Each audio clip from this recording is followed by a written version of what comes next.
Alors que l'Espagne ouvre sa Coupe du Monde ce vendredi avec un choc face au Portugal, le Real Madrid est venu mettre son grain de sable dans la préparation de la Roja, en annonçant la nomination de Julen Lopetegui pour succéder à Zinedine Zidane. Ou comment foutre le bordel dans une sélection qui semblait parée pour décrocher un second titre mondial. Depuis le 31 mai et l'annonce du départ de Zinedine Zidane, les rumeurs s'enchaînaient sur l'identité du successeur du double Z à la tête du Real Madrid. Guti ?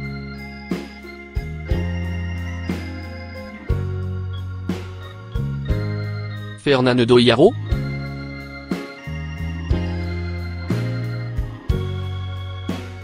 Michel ?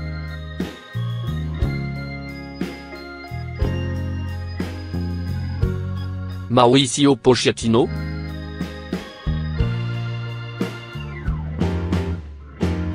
Bruno Genesio ?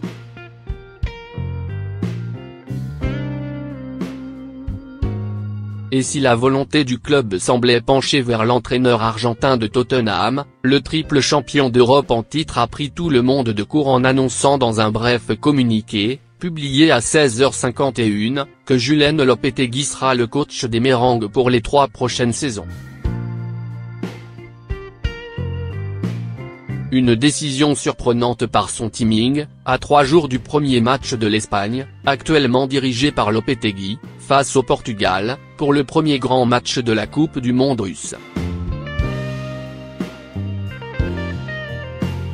Les antécédents Antonio Conte et Jacques Santini.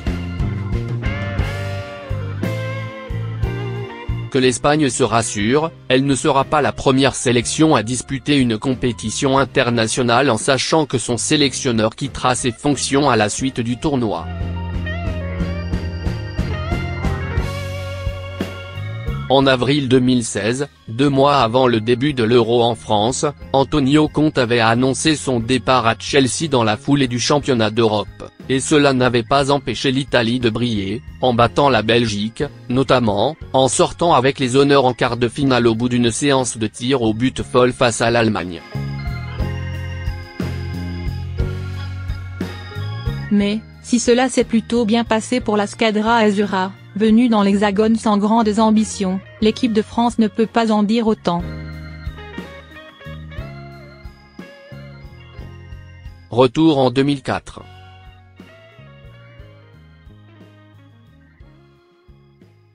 Sélectionneur des Bleus depuis l'échec du Mondial 2002, Jacques Santini annonce le 4 juin, soit 8 jours avant le début de l'Euro portugais, qu'il rejoindra les rangs de Tottenham à la suite de la compétition.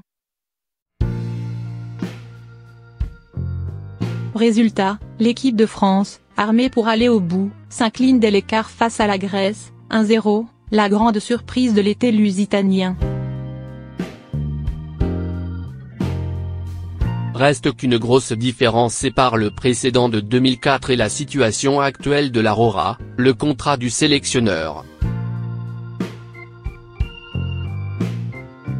Alors que Jacques Santini était en fin de contrat en juillet 2004, Julen Lopetegui, lui, vient tout juste de prolonger son bail à la tête de la Roja jusqu'en 2020. De quoi susciter des questions dans les têtes des internationaux espagnols, qui ne s'attendaient absolument pas à voir leur sélectionneur s'engager au Real Madrid. Et le Real dans tout ça ?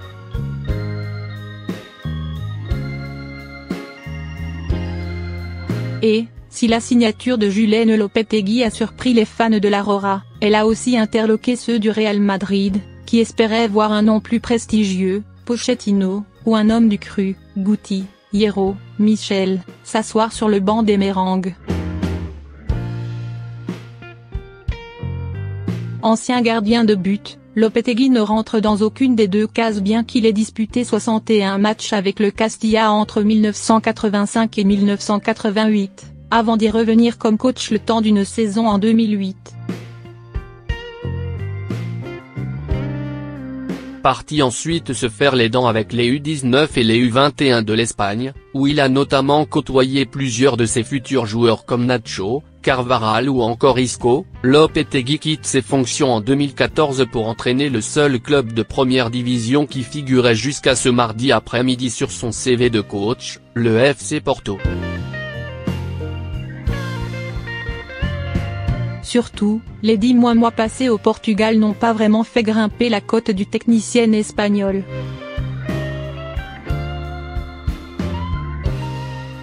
Avec le plus gros budget de l'histoire du club, il n'a pas remporté le moindre trophée et s'est fait limoger en janvier 2016. C'est donc dans un climat de défiance que Julen Lopetegui va débarquer à Madrid après la Coupe du Monde, où il aura la lourde tâche de succéder à Zidane et ses 3 sacres en Ligue des Champions. À moins qu'un titre planétaire avec la Rora ne mette tout le monde d'accord.